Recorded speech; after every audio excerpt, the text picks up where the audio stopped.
Wednesday, welcome back to the sewing room. I cannot decide what to do today.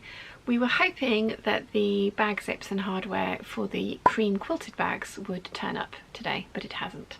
But never mind, never mind. I could possibly cut out the remainder of the pattern pieces for my bag, which is definitely something I could do. Or I could get on with the 5951 Butterick dress, which I've got the skirt of hanging up back there. The other two skirts, there's a 3/4 circle skirt in the mulberry and then the black circle skirt, which has definitely been hanging for long enough. They need their hems leveling. In fact, all three of the skirts that are up there need their hems leveling. Yeah, I think, you know what? I think that's what I'm going to do, is do the dress, because I love how the bag turned out yesterday. I'm glad that I'm going to be doing another one because there are a few little tweaks that I want to make to it. Putting it up in the Peeps group or the retreat group, quite a lot of people have been asking for more internal pockets. So I'm going to have to try and work out a few extra little pockets to put on the inside. But that's fine, that's totally fine, we can do that, not a problem. So I think what I'm going to do is get on with the bodice of this dress. I've kind of lost my Sewjo a little bit, so I've got all of these projects that are sitting behind you in front of me that I'm really excited about the finished thing, but the actual getting to the finished thing means I've got to sew it. Definitely lost my Sewjo, and I have no idea why. Yeah, although I am listening to book 4 of the Bridgerton series now, it would be really good to have something to do with my hands whilst I'm doing that, because I've been doing a whole bunch of like tidying up and cleaning out kind of things yesterday. Yesterday was my full day off, which was very, very nice. So I listened to book 3, An Offer from a Gentleman, and very much enjoyed that. And I've just started book 4, Romancing Mr. Bridgerton. I think yes, actually doing something with my hands rather than just kind of like pottering around, and yeah, I think would be a good idea. So the 5951, yeah. I've got my Lady McElroy Foliage Canopy Scuba 8972 on today with my Hortensia cardigan in black, and it's kind of made me realise that this collection could very easily go in with this collection if I wanted it to, although I have put them as separate ones in my bullet journal. Maybe I'll leave the Foliage Canopy one till later in the year, because that was the plan, to do it kind of like as an autumn winter, because there's a lot of suiting in there. There's a red suit, a black suiting, red suiting, black suiting, and a grey white puppy tooth cashmere suiting in there, all of which I want to make trousers out of, as well as waistcoats and possibly skirts. So yeah, it would make sense to leave that till I have lost the 8 pounds that I want to make before I start making trousers, because there's a bunch of suiting in there, and then there's, yeah, so there's lots of potential trousers behind me. I don't know, I think maybe I ought to give myself a date to aim at rather than a goal weight to aim at, because I've definitely kind of slipped off the keto bandwagon, although I've been maintaining the weight, so yeah, we shall see. It was really interesting chatting to the peeps about the jeans kind of thing the other day. I had a look online, and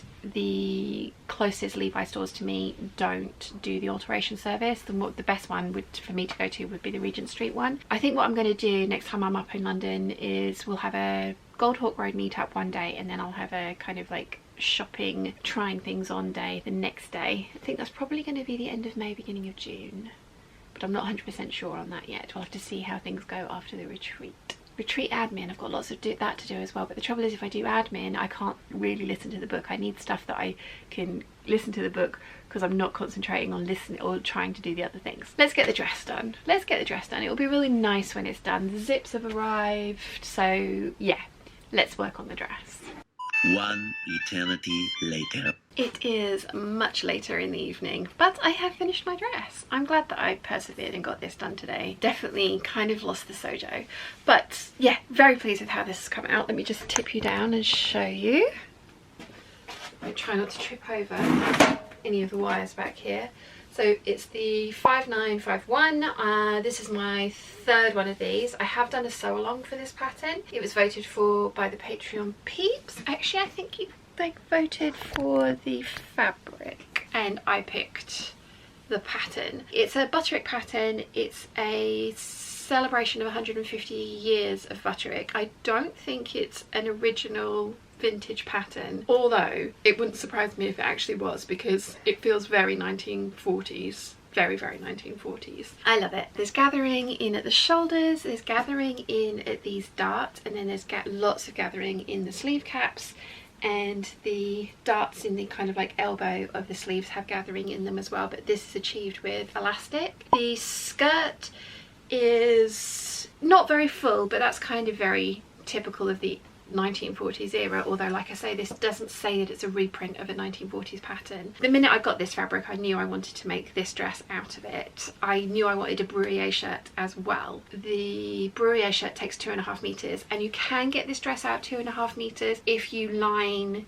it with something else, but because of the way that the neckline sits, I prefer to line it with the same fabric. You don't have to, but I prefer to. I also prefer to bring the zip all the way up to the back of the collar on this, where the pattern would actually have you bring it to the base of your neck, the usual place, and then put hooks and eyes in this collar. I don't like those, they always kind of come undone, so I'd much prefer to put in the zip the whole way through, which is why I've got a 26-inch zip for this one, because the first time I did it with a 22-inch zip, and it was only an inch below the waist, and I could get it on and off, but it wasn't easy. I really, really like this. I wear this a lot. I probably will add a belt because I prefer belts and how they look. The only change that I've made to this one is I have cut the skirt on a fold rather than with a seam down the centre front, which is what the pattern calls for. But I just thought, because of the size of this print, whilst it's a busy print, I thought it would look better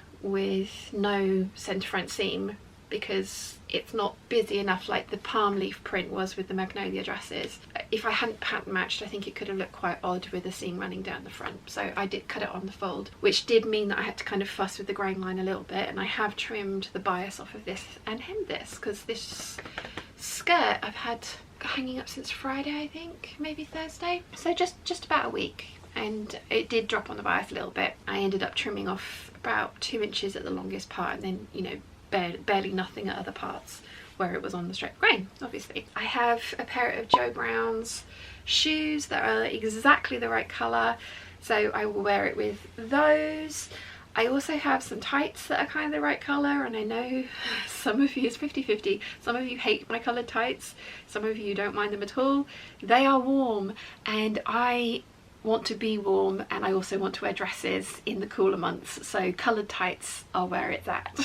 But yes, when it becomes a little bit warmer, I can definitely wear this one with just bare legs and the Joe Brown shoes, which I really like. And Mum is also very kindly knitting me another Hearton cardigan in a wool, I think it's called malachite. I think it's called that. It's not, because malachite's green. It's called something like that. I will put a picture of it up here. I will put a picture of it up here. It's a really beautiful wool. She's knit me I had it in the sort of bluey grey colour, and I've got it in the colour that matches this, and it's going to look really, really cool with this as well. And we managed to find the peridot, which is green colour as well, and Mum ordered it for herself but doesn't quite like it for herself, so I think I might get that cardigan as well, which is going to be awesome. Yeah, very pleased with this dress. Love this dress very, very much. Still kind of not got the Sewjo back, as I've said, but I think it was very nice to listen to the book, the audio book, whilst I was sewing today. This one is quite fun. I'm on book number 4, and they're all talking about Bedford Square, which is where I used to live in London. You know, they're driving down roads and stuff like that where I used to work and things like that. So it's kind of like they're being bit more descriptive about central London and Mayfair area, into the sort of like shopping area of Oxford Street and stuff, through to, like I say, Tottenham Court Road and Bedford Square, Bloomsbury, where I used to live. So it's kind of cool, because he lives on the same square that I did, and it's just like, and I love the way they're like, yes, one of the snug little terraced houses, and I just remember them all being very, well, some of them are smaller than others, but there's a lot of very grand houses on Bedford Square as well. Anyway, that's a lot of waffle, 6 minutes of waffle, and I probably, in fact I know I have filmed just my hello this morning and this now, so I hope you've enjoyed the waffle. You'll get a better look at this dress in the lookbook, which I will be doing soon. Yeah, that was basically my day. So I hope you've enjoyed it, and I will see you all tomorrow.